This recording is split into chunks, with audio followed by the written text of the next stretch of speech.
আসসালামু আলাইকুম, সবাইকে স্বাগত জানাচ্ছি আমার দেশ আজকের বিশ্বে। আপনাদের সঙ্গে আছি আমি হুমায়রা নাওজিন। দর্শক, শুরুতে জানিয়ে দেব সংবাদ শিরোনাম। খামেনির স্মরণ অনুষ্ঠান অনির্দিষ্টকাল স্থগিত। এবার তুরস্কে হামলা করল ইরান। যুক্তরাষ্ট্র ইসরায়েলের হামলায় ইরানে 1045 জন নিহত।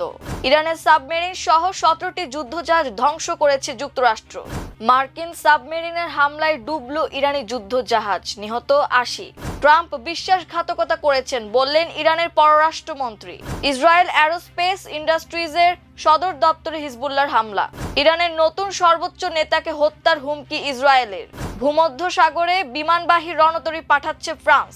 দর্শক, শুনছিলেন সংবাদ শিরোনাম, এবারে বিস্তারিত। ইসরায়েল ও যুক্তরাষ্ট্রের যৌথ হামলায় নিহত ইরানের সর্বোচ্চ নেতা আয়াতুল্লাহ আলী খামেনির স্মরণ অনুষ্ঠান অনির্দিষ্টকালের জন্য স্থগিত করা হয়েছে। দেশটির বার্তা সংস্থা মেহের এ তথ্য জানিয়েছে। এর আগে জানানো হয়েছিল বুধবার রাত 10টায় তেহরানের গ্র্যান্ড মোসল্লায় 3 দিন ব্যাপী এই অনুষ্ঠান শুরু হবে, কিন্তু সেই অনুষ্ঠান স্থগিত করার কথা জানিয়ে বার্তা সংস্থা মেহের বলছে, জনসাধারণের অনুরোধেই এ সিদ্ধান্ত নেওয়া হয়েছে। ইরানের বিভিন্ন প্রদেশ থেকে মানুষ শেষকৃত্যে যোগ দিতে তেহরানে আসতে চায়, কিন্তু ক্রমাগত হামলার মধ্যে তা কঠিন হয়ে উঠেছে। ইরানের রেভলিউশনারি গার্ড জানিয়েছে, স্মরণ অনুষ্ঠানটির আগেই মাশহাদ শহরে প্রয়াত নেতার শেষকৃত্যের ব্যবস্থা করার পরিকল্পনা চলছে, যদিও সুনির্দিষ্ট তারিখ এখনো ঘোষণা করা হয়নি। দখলদার ইসরায়েল ও যুক্তরাষ্ট্র যৌথভাবে ইরানে হামলা চালিয়ে পুরো মধ্যপ্রাচ্যে আগুন জ্বালিয়ে দিয়েছে। গত 28 ফেব্রুয়ারির ওই আগ্রাসনের পর হাতের মুষ্টি ছেড়ে দিয়েছে তেহরানও। ঝাঁকে ঝাঁকে ক্ষেপণাস্ত্র ও ড্রোন ছুটছে উগ্র ইহুদিবাদী ভূখণ্ড ও উপসাগরীয় দেশগুলোর মার্কিন স্বার্থ সংশ্লিষ্ট স্থাপনা লক্ষ্য করে। এবার জানা গেল তুরস্কেও ক্ষেপণাস্ত্র হামলা চালিয়েছে ইসলামী প্রজাতন্ত্র। এদিকে আঘাত আসতে পারে এমন সম্ভাব্য সব মার্কিন স্থাপনায় প্রতিশোধমূলক আক্রমণ করছে ইরান। এর অংশ হিসেবেই তুরস্কের উদ্দেশ্যে ক্ষেপণাস্ত্রটি ছোড়া হয়ে থাকতে পারে। বুধবার তুরস্ক জানিয়েছে, ইরান থেকে উৎক্ষেপণ করা একটি ব্যালিস্টিক মিসাইল আঙ্কারার দিকে আসছিল। সেটি তুরস্কের আকাশ সীমায় প্রবেশের আগেই ন্যাটোর আকাশ প্রতিরক্ষা ব্যবস্থা রুখে দিয়েছে। যুক্তরাষ্ট্র ও ইসরায়েল ইরানে হামলার শুরুর পর এখন পর্যন্ত দেশটিতে কমপক্ষে 1045 জন নিহত হয়েছেন। ইরানের রাষ্ট্রীয় সংবাদ মাধ্যমের প্রতিবেদনে এ তথ্য দেওয়া হয়েছে। গত শনিবার সকালে যুক্তরাষ্ট্র ও ইসরায়েল যৌথভাবে ইরানে হামলা শুরু করে। হামলায় ওই দিনই ইরানের সর্বোচ্চ নেতা আয়াতুল্লাহ আলী খামেনি নিহত হন। রাজধানী তেহরান সহ ইরান জুড়ে দফায় দফায় বিমান ও ক্ষেপণাস্ত্র হামলা চালিয়ে আসছে যুক্তরাষ্ট্র ও ইসরায়েল। এসব হামলায় অনেক স্থাপনা ধ্বংসস্তূপে পরিণত হয়েছে। গত 4 দিনে আরব সাগর, হরমুজ প্রণালী এবং ওমান উপসাগরে অভিযান চালিয়ে ইরানের নৌবাহিনীর একটি সাবমেরিন এবং 17টি যুদ্ধ জাহাজ ধ্বংস করেছে মার্কিন বাহিনী। যুক্তরাষ্ট্রের প্রতিরক্ষা বাহিনীর কেন্দ্রীয় কমান্ড সেন্টকম এর অন্যতম মুখপাত্র অ্যাডমিরাল ব্র্যাড কুপার নিশ্চিত করেছেন এ তথ্য।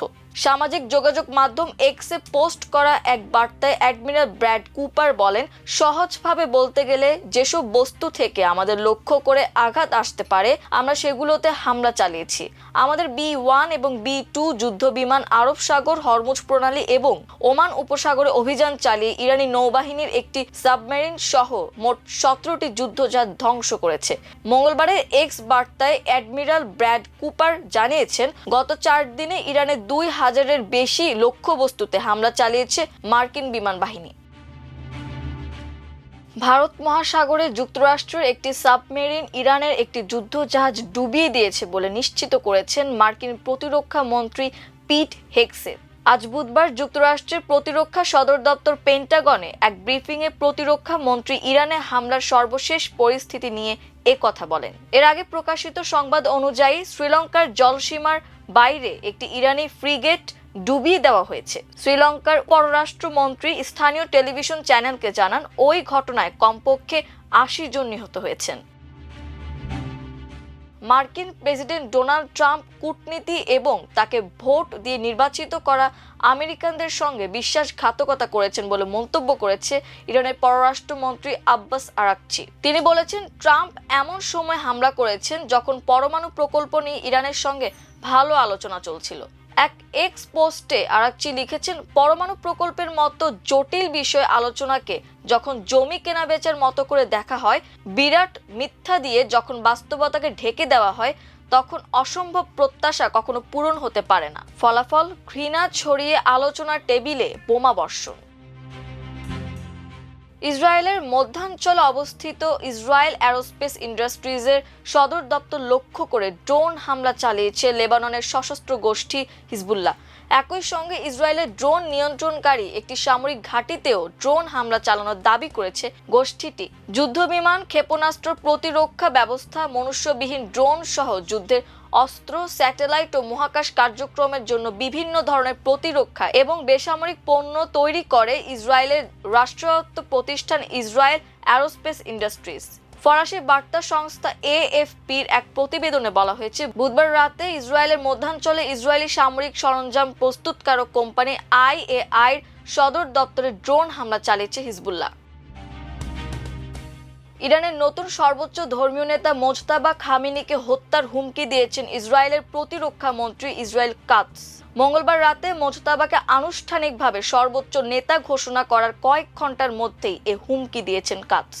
বুধবার ভোরের দিকে সামাজিক যোগাযোগ মাধ্যম এক্সে পোস্ট করা এক বার্তায় ইসরায়েল কাটস বলেন, ইরানের সন্ত্রাসী সরকারের নতুন নেতা যদি ইসরায়েলকে ধ্বংসের পরিকল্পনায় নেতৃত্ব দেন, যুক্তরাষ্ট্র এবং মুক্ত পৃথিবী এবং আঞ্চলিক দেশগুলোকে হুমকির ওপর রাখেন, ইরানের সাধারণ জনগণের ওপর দমন পীড়ন শুরু করেন, সেক্ষেত্রে তার নাম যাই হোক কিংবা যেখানেই তিনি লুকান না কেন, তিনিও আমাদের স্পষ্ট লক্ষ্যবস্তুতে পরিণত হবেন। মধ্যপ্রাচ্যে চলমান যুদ্ধে ভূমধ্য সাগরে বিমানবাহী রণতরী চার্লস দ্য গল পাঠানোর নির্দেশ দিয়েছেন ফ্রান্সের প্রেসিডেন্ট ইমানুয়েল ম্যাখো। রয়টার্সের প্রতিবেদনে বলা হয়, জাতির উদ্দেশ্যে দেওয়া এক ভাষণে ম্যাখো এই নির্দেশ দেন। এদিকে সংযুক্ত আরব আমিরাতে নিজেদের একমাত্র নৌ ও বিমান ঘাঁটির নিরাপত্তা বাড়াতে সেখানে বেশ কয়েকটি রাফাল যুদ্ধ বিমান পাঠাচ্ছে ফ্রান্স। প্রেসিডেন্ট ইমানুয়েল ম্যাখোর নির্দেশে এ পদক্ষেপ নেওয়া হচ্ছে বলে জানিয়েছেন ফ্রান্সের পররাষ্ট্রমন্ত্রী জা নোয়েল ব্যারট। মঙ্গলবার ফ্রান্সের টেলিভিশন চ্যানেল বিএফএম টিভিকে দেওয়া এক সাক্ষাৎকারে ব্যারট বলেন, গত 1 মার্চ রোববার আমিরাতে আমাদের সামরিক ঘাঁটিতে ড্রোন হামলা হয়েছে। এতে ঘাঁটির একটি হ্যাঙ্গার ক্ষতিগ্রস্ত হয়েছে। তারপরেই প্রেসিডেন্ট ম্যাখো সেখানে রাফাল পাঠানোর সিদ্ধান্ত নিয়েছেন। এই রাফালগুলোর কাজ হবে ঘাঁটির ওপরে আকাশ সীমাকে নিরাপদ রাখা। দর্শক, এই ছিল আমার দেশ আজকের বিশ্বে। এতক্ষণ আমাদের সঙ্গে থাকার জন্য অসংখ্য ধন্যবাদ। আল্লাহ হাফেজ।